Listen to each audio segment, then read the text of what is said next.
Viewers আসসালামু আলাইকুম। আমার হাতে যে ফোনটি দেখতে পাচ্ছেন এটি হচ্ছে Redmi Note 8। তো আজকে এই ফোনটিতে কাজ করব। এই ফোনটি নিয়ে সমস্যা বলে নেই। এই ফোনটিতে সমস্যা হচ্ছে হঠাৎ বন্ধ হয়ে যাওয়া এবং রিস্টার্ট করা। যেমন ছবি তুলতে গেলে, ইমোতে কথা বলতে গেলে, অডিও কল অথবা ভিডিও কলে কথা বলতে গেলে হঠাৎ ফোনটি বন্ধ হয়ে যায়। আবার দেখা যায় যে ফোনটি হঠাৎ করেই নিজে নিজে বন্ধ হয়ে যায়, নিজে নিজে অফ হয়ে আবার নিজে নিজেই চালু হয়। তো এই ফোনটিতে আজকে প্রায় 1 মাসের মতো সমস্যা নিয়ে কাস্টমার ভুগছেন। তো কাস্টমার আজকে আমার দোকানে চলে আসছেন এই সমস্যাটি সমাধান করার জন্য। তো আমরা এই ফোনটি আজকে 100% কাজ করে দেবো ইনশাল্লাহ। তো আপনারা যেটি কাজ করবেন সেটি হচ্ছে আগেই এই সমস্যা হলে আপনারা চেক করবেন যে আপনাদের ফোনের ব্যাটারিটা ঠিক আছে কিনা, ব্যাটারিটা ফুলে গেছে কিনা অথবা চার্জ কম থাকে কিনা কাস্টমারকে অবশ্যই জিজ্ঞাসা করে নেবেন এবং আপনি দেখে নেবেন। যদি দেখেন যে ব্যাটারি ফুলে নাই, চার্জ ঠিকঠাক মতোই থাকে কাস্টমারের ভাষ্য মতে, আর চার্জ থাকে ঠিকঠাক কিন্তু সমস্যা একটাই, অফ হয়ে যাওয়া এবং রিস্টার্ট করা। তো এই সমস্যাটি যখনই আপনি পাবেন তখনই আপনি কী করবেন, ফোনটি অবশ্যই আপনি নিয়ে ফোনটি খুলে ব্যাটারিটা ব্যাটারিতে দেখবেন একটি পিএলকে আইসি রয়েছে অথবা রেস্টোর আইসি রয়েছে। তো এই আইসিটা আপনি কি করবেন, শর্ট করে দেবেন। দেখতেই পাচ্ছেন আমরা এই ব্যাটারিতে কাজ করছি এবং রিস্টার্টটা মানে পিএলকে আইসিটা আমরা শর্ট করে দেব। আমরা এটাকে সংক্ষেপে পিএলকে আইসি বলি। পিএলকে আইসিটা শর্ট করে দেব। তো এই আইসিটা শর্ট করা হলে আপনারা যেটা সমাধান হবে যে আপনার যেই আগের সমস্যাগুলি রয়েছে, হঠাৎ বন্ধ হয়ে যাওয়া, রিস্টার্ট করা বা ছবি দেখতে গেলে বা ছবি তুলতে গেলে, ভিডিও কলে কথা বলতে গেলে অফ হয়ে যায়, এই সমস্যাটি 100% সমাধান হয়ে যাবে। তো আর যেসব ঢালাই ব্যাটারিতে পিএলকে আইসি থাকবে না সেক্ষেত্রে কী করবেন, সেক্ষেত্রে আপনি ব্যাটারিটি চেঞ্জ করে দিতে পারেন। ব্যাটারিটি চেঞ্জ করে দিলে আশা করি এই সমস্যার সমাধান হয়ে যাবে 100%। তো আমরা এই ব্যাটারির এই কাজগুলো আমরা অনেক করেছি, ইনশাল্লাহ 100% সাকসেস হয়েছি এবং কাস্টমার রিভিউ আমরা খুব ভালো পেয়েছি।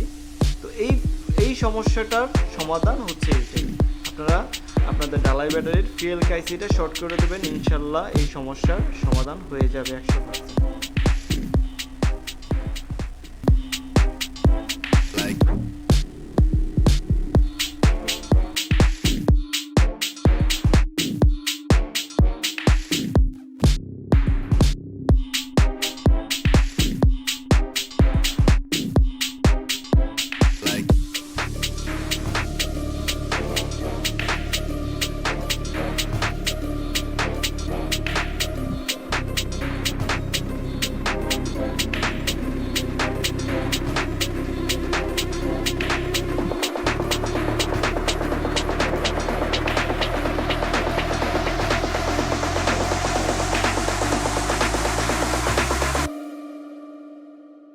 So the commotion, get ready for explosion, we rolling.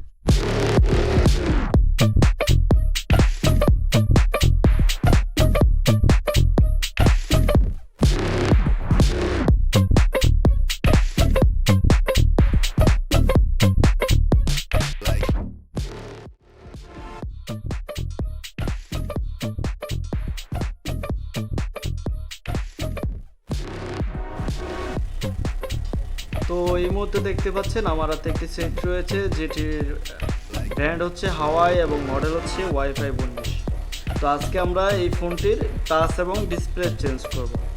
তো যারা এই ফোনের টাচ আর ডিসপ্লে চেঞ্জ করতে পারেন না অথবা টাচ ডিসপ্লে চেঞ্জ করতে গেলে বা ফিটিং করতে গেলে সমস্যা হয়, তারা অবশ্যই এই ভিডিওটি দেখবেন। আশা করি আপনারা এই ভিডিওটি দেখলে সম্পূর্ণ শিখে যাবেন যে টাচ ডিসপ্লে কিভাবে ফিটিং করতে হবে, কিভাবে খুলতে হবে, একটা সেট খুলে পরিষ্কার করে ক্লিন করে তারপর আবার টাচ ডিসপ্লে চেক করে আবার আঠা দিয়ে মানে ঘাম দিয়ে কিভাবে টাচ ডিসপ্লে সুন্দরভাবে ফিটিং করবেন, যাতে করে আপনার টাচ এবং ডিসপ্লেটা খুব সুন্দরভাবে ফিটিং হয় এবং টাচ ডিসপ্লেতে কোনো রকম সমস্যা না হয়।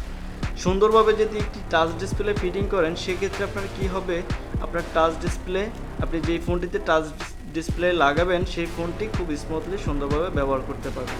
আর আপনি যদি আপনি যদি ফিটিংস করতে বা এটা অ্যাডজাস্ট করতে যদি কোনো সমস্যা অথবা ত্রুটি রেখে দেন, সেক্ষেত্রে কিন্তু আপনার টাচে বা ডিসপ্লেতে যে কোনো ধরনের সমস্যা দেখা দিতে পারে। অনেক সময় হয় কি, আমরা আঠা বেশি দেই, গাম যেখানে প্রয়োজন সেখানে দেই না, যেখানে প্রয়োজন নাই সেখানে আমরা দিই। তো সেক্ষেত্রে হয় কি, আমাদের টাচ এলোমেলো করে, অথবা আমাদের ফিটিং যদি সুন্দর না হয়, একুরেট না হয়, সেক্ষেত্রে আমাদের অনেক সময় হয় কি, টাচ নিজে নিজে কাজ করে। তো এই সমস্যা সমাধান করার জন্য আপনাদের কাজটা ভালোভাবে শিখতে হবে, যাতে করে আপনি একটা কাস্টমারের কাজ করবেন, কাস্টমারের কাজটা যেন ভালোভাবে করতে পারেন এবং আপনার যেন নাম থাকে যে না, একটা টাচ ডিসপ্লে ফিটিং করেছি। নর্মালি চায়নার টাচ ডিসপ্লে ওয়ারেন্টি গ্যারেন্টি নেই, এগুলি তো দেখা গেছে অনেক সময় যে কোনো সমস্যা হতে পারে, যে কোনো সময় যে কোনো সমস্যা হতে পারে, এটা আপনার হাত নাই। তবে অবশ্যই আপনার করণীয় হচ্ছে, আপনি ভালোভাবে যদি কাজ করেন, ভালোভাবে যদি ফিটিংস করে দেন, সেক্ষেত্রে খারাপ হওয়ার সম্ভাবনাটা কম থাকে। আপনি যদি দেখা গেছে কোনো রকম ফিটিংস করে দিলেন, সেক্ষেত্রে কিন্তু খারাপ হওয়ার সম্ভাবনাটা বেশি রয়ে গেল, অথবা টাচ এলোমেলো কাজ করার সম্ভাবনাটা বেশি।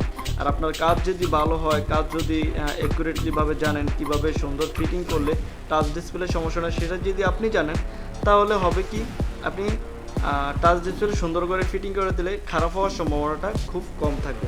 তো আশা করি আপনারা সম্পূর্ণ ভিডিওটি দেখবেন, দেখলে আশা করি বুঝতে পারবেন যে একটি টাচ ডিসপ্লে কীভাবে সুন্দর মতো ফিটিং করতে হয়।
তো এই মুহূর্তে আমার হাতে যে ফোনটি দেখতে পাচ্ছেন, এই ফোনটি হচ্ছে স্যামসাং A20s। তো এই ফোনটির সমস্যা হচ্ছে প্রায় সময় বন্ধ হয়ে যাওয়া, অফ হয়ে যায় এবং চার্জ কম থাকে এবং ব্যাটারিটাও অলরেডি ফুল হয়ে গিয়েছে। তো এটা নেট অফেন করলে, ডাটা অফেন করলে বা এই মুহূর্তে কথা টথা বলতে গেলে প্রায় সময় রিস্টার্ট করে এবং চার্জ কম থাকে। তো কাস্টমার যথারীতি এসে এই ফোনটি নিয়ে আসলো যে এই সমস্যা। তো আমরা যথারীতি এই ফোনটি খুলে চেক করলাম, চেক করতেছিলাম যে আর বাদ বাকি কোনো সমস্যা হচ্ছে কিনা। তো কাস্টমারই অবশ্যই জানার আগ্রহ প্রকাশ করেছিল যে এই ফোনটিতে কী কী সমস্যা হয়েছে একটু দেখে বলার জন্য।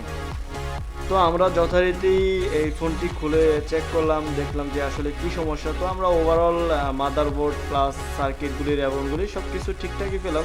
যেটা সমস্যা পেয়েছি সেটা হচ্ছে এই ফোনটির ব্যাটারির সমস্যা। তো আমরা যথারীতি কাস্টমারকে বললাম যে আপনার ব্যাটারির সমস্যা অনলি। তো কাস্টমারের হাতে বাজেট ছিল না, যার কারণে আর এই ব্যাটারিটা চেঞ্জ করা হয় নাই। তো আমরা যথারীতি কাস্টমারকে সমস্যাগুলি বলে দিলাম যে এই ব্যাটারির সমস্যার কারণে আপনার যত ধরনের সমস্যাগুলি দেখা দিচ্ছে এই মুহূর্তে, ব্যাটারির জন্য সমস্যা দেখা দিচ্ছে। তো কাস্টমার পরবর্তীতে ব্যাটারিটা চেঞ্জ করে নেবে। তো এই মুহূর্তে আমরা এই মোবাইলটা ফিটিং করে দিচ্ছি। তো আপনারা এই ভিডিওটা দেখার উদ্দেশ্য এইটাই যে আপনাদেরকে বোঝানো যে ব্যাটারি থেকে একটা ফোন যখন ব্যাটারিটা ফুলে যায় বা ব্যাটারি ফুয়েলকে সমস্যা হয়ে যায়, তখন ফোনের চার্জ কম থাকে অথবা ফোন অফ হয়ে যায়। তো আপনার ফোনেও যদি এই ধরনের সমস্যা দেখা গেছে চলতি অবস্থা অফ হয়ে যায়, চার্জ কম থাকে অথবা ব্যাটারি ফুলে যায়, সেক্ষেত্রে যত দ্রুত সম্ভব আপনি ব্যাটারিটি চেঞ্জ করে নেবেন, সেক্ষেত্রে আপনার জন্যই খুবই ভালো। তো সবাইকে ধন্যবাদ। ভিডিওটি ভালো লাগলে অবশ্যই সাবস্ক্রাইব করে দেবেন। সবাই ভালো থাকবেন। আসসালামু আলাইকুম।